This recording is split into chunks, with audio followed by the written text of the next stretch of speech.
being repaid. Tit for tat. Jesus speaks today, and he really speaks to that base whatever within us for justice, or at least our understanding of justice, that everybody ought to get his due, that we pay what something is worth, no more, less if we can. Jesus today urges his disciples, and more so those Pharisees that are watching him carefully. He urges them in the regards of humility, which takes this idea of repayment and throws it out the window. Because humility is not something that stands up and pats itself on the back. It's not something that demands repayment. Rather, humility is the opposite. Humility is the willingness to pay, the willingness to pour out, the willingness to give, to be considered lowly when I'm not really, to be thought of last when maybe I am the first. Humility doesn't actually try to set up this equals that. Jesus is being watched carefully because those Pharisees don't know what to make of him. Remember, the Pharisees are this group of religious followers who want to do everything just so. This is what the law says, and we do it. God gives us the law, we accomplish the law, and we have a place in heaven. We do what God says, and he repays us. He gives us our reward. We deserve it. We deserve it. Jesus comes into their neatly buttoned up world, and he essentially tells them, you don't deserve it. You don't deserve a place in heaven.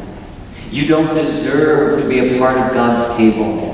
You don't deserve anything that you think you deserve.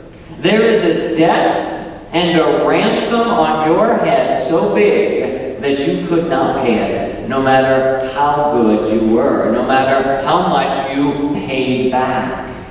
You cannot pay. You don't have it within you. You don't have enough. You deserve it? I don't think so. Jesus was not sent into our world because God looked down and said, my goodness, those people are good. My goodness, my people are keeping all of my laws and statutes. I must go down there now and reward them for their goodness and to lift them up in their goodness.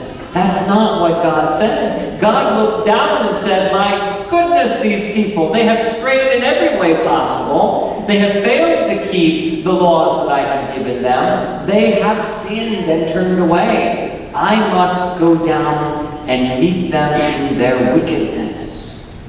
And it is there that I will bring them to salvation. In a sense, Jesus points out the reality to the Pharisees. You begin in your sin, and you take God's law, and you do your best to follow it. You do your best to be good. But anything that is good that you accomplish didn't really come from you. Anything that you did good was God working in you. It was his Spirit moving you. It was his goodness that was accomplishing things through you. So you still have nothing. What I see in you is still something that needs to be repaired. What I see needs to be put to death. And what I lift up is what is me, God. So Jesus takes these Pharisees and twists their mindset inside out. And this is why most of them never got him. They had a very clear understanding of what was due and how to repay it. Jesus reminds them today, not so. It is better to be poor. It is better to recognize your need. It is better to be wanting. He highlights this for his host tonight. Don't invite those who can repay you. Invite those who cannot repay you. Invite those who cannot repay you. Why? Because that will make you pour yourself out. That will make you empty yourself. And you will have nothing in return. You will not get something in return from anyone else. Your emptiness, then, will stand before God. And you will stand before God empty, and He will fill you. Don't look for other people to fill you. Don't look for this world to fill you. Don't feed on the feasts of this world, but rather pour out. Be empty before God so He can fill you. We hear this at the conclusion of our first reading. Fire burns and water puts out the fire. Sin burns and almsgiving puts out the sin. That it is the gift of self. It is this act of love that overcomes our sin. Our sin destroys, and active love is God. It is the Holy Spirit. When we are involved in almsgiving, whether that's from our time, or from our treasure house, or from our store of talent, whenever we pour ourselves out, that is God's Spirit flowing through us, healing us, and healing someone else. That God's Spirit was sent into the world to work through us, and to join us, and to gather us. God's Spirit lifts us up. But the only way to receive God's Spirit is to stand empty. To stand empty before Him. To give ourselves freely. And it's hard. We stand with those Pharisees sometimes. We understand their confusion. Lord, what do you say? I've tried to be a good person all my life. I've reaped the rewards of my hard labor and my goodness. And you say that that's not good enough. That all the prayers I've prayed account for nothing. That all the sacrifices I have made account for nothing. Yeah. But it shouldn't make us feel bad. It shouldn't make us sit there depressed. It should rather turn us into grateful children. So it's you who saved me after all. It's you who saved me after all.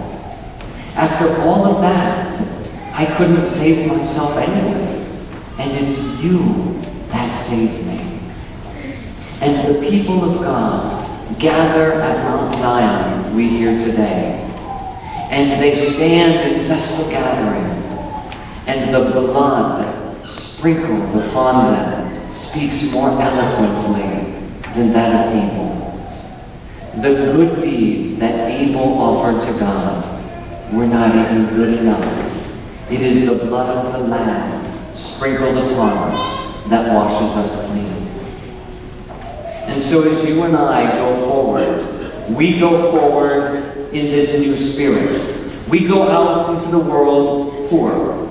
We have to. Lord, I have to be empty before you. I have to spend myself in other people's service. I have to reach out. I have to be empty before you so that your Spirit may fill me, so that Christ's blood may pour down upon me, so that I may be healed. All of those good things, our prayers and our penances and our sacrifices, what do? They do not win us heaven, but they open us up so that we may receive heaven, so that we may stand empty.